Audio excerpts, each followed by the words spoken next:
Bonjour, bienvenue dans ma bibliothèque. Nous sommes à Montréal le 27 septembre 2013. Mon nom est Bruno Lalonde.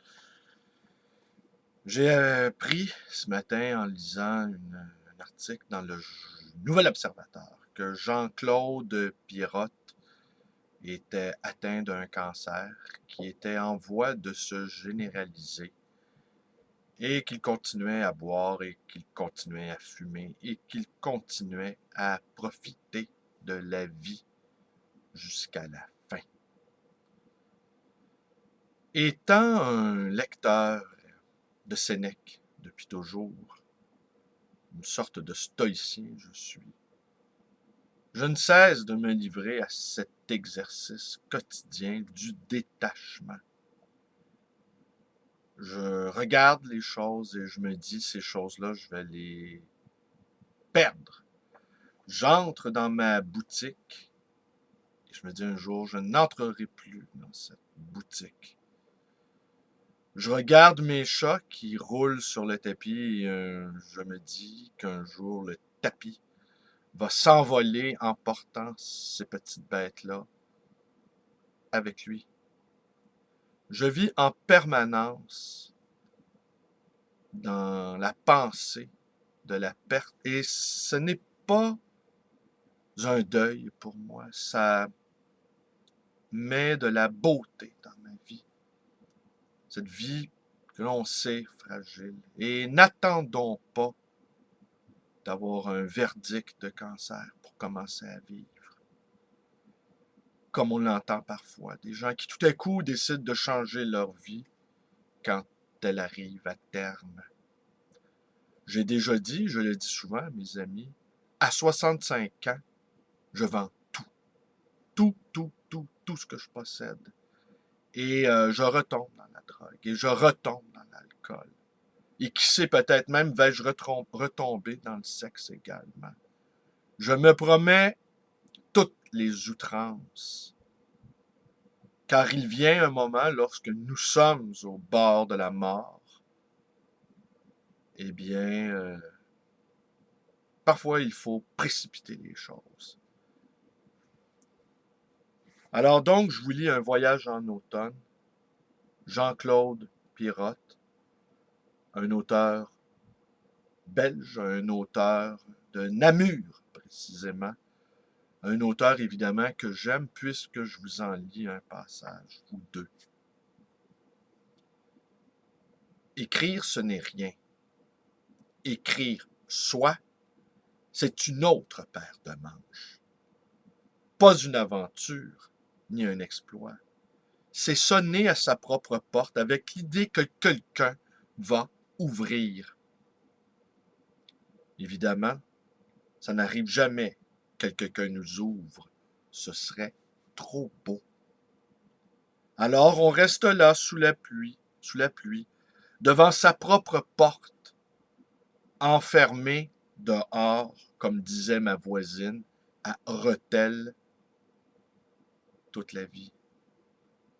Je le dis à Vera, nous ne mesurons pas l'état de souffrance et de perdition des autres. C'est vrai pour toi, c'est vrai pour moi. Alors il faudrait que je me taise, que je te regarde vivre, que j'écoute tes silences, que j'égorge le fauve halluciné qui rôde en moi, ou le chien battu qui gémit. Vasco s'est endormi sur mes genoux. Il m'a laissé 2 ou 3 feuillets consommables. J'en profite. Et son sommeil et sa confiance retrouvée me fournissent de bienheureux prétextes à écluser le doureau blanc qui n'a pas d'odeur, le bouquet, mais joue somme toute assez scrupuleusement son rôle de vin du matin, du petit matin. Les utilités, si l'on veut, c'est bien ce que je voulais dire. On a trop tendance à faire jouer au vin les inutilités. Un jour, il se vengera.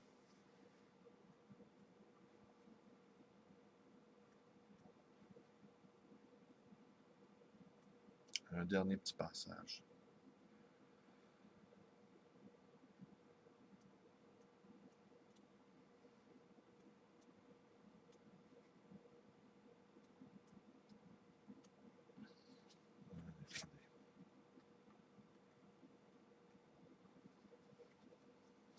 À force de nicher dans les livres, entre les pages des livres, entre les phrases des livres, comme entre des draps douteux, dans des garnis de hasard et de nécessité, quand on n'a rien à soi que le rêve qu'on transporte, sac troué sur l'épaule et qui pèse le poids excessif et dérisoire du temps perdu, des voyages avortés, des campements imprécis et des enfances filandreuses. Qu'est-ce que je disais donc? Ah oui, je disais qu'à force d'hébergement littéraire et de grivelerie poétique, on finit par s'oublier sous la pluie d'octobre, au point de renoncer au départ, fût-il imaginaire. J'en suis là, quasiment. Appelle-t-on cela jouer l'Arlésienne? Je le crains. En quelque manière, l'idée de départ a cessé d'en être une. Je vais partir comme si je restais. Je me promets de ne pas emporter de livre. Or, je ne tiens jamais mes promesses. Cela m'est de plus en plus souvent reproché. Quand il s'agit de reproches, je suis bon public. Est-ce que les reproches ne nous rendent pas plus fiers que l'éloge? Demande le malicieux Robert Walser. Donc, il y a là 2 ou 3 valises qui ont servi à voiturer des choses de la rue de Ramberge à la rue Saint-André. Des choses. Impossible d'être plus précis. J'ai oublié ce qu'elles contiennent, ces valises. Vieille nippe ou chemise neuve, qu'importe.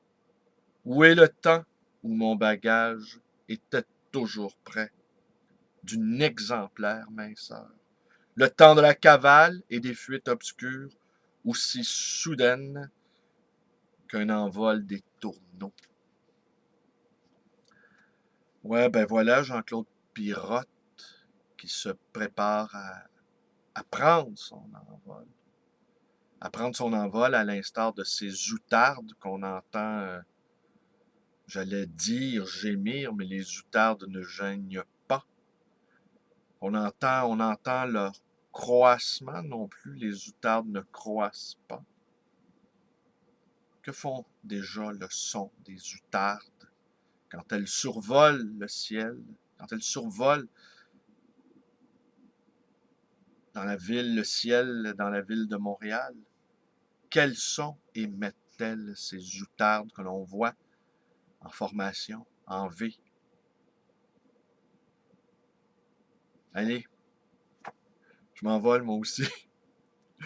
Ah, je dois vous rappeler, ben oui, je dois faire mon travail de temps en temps, libraire, d'occasion et d'ancien, qui aura lieu demain, samedi le 28 septembre, et après-demain, dimanche le 29 septembre, le Salon du Livre ancien de Montréal, lequel salon se tient à l'Université Concordia.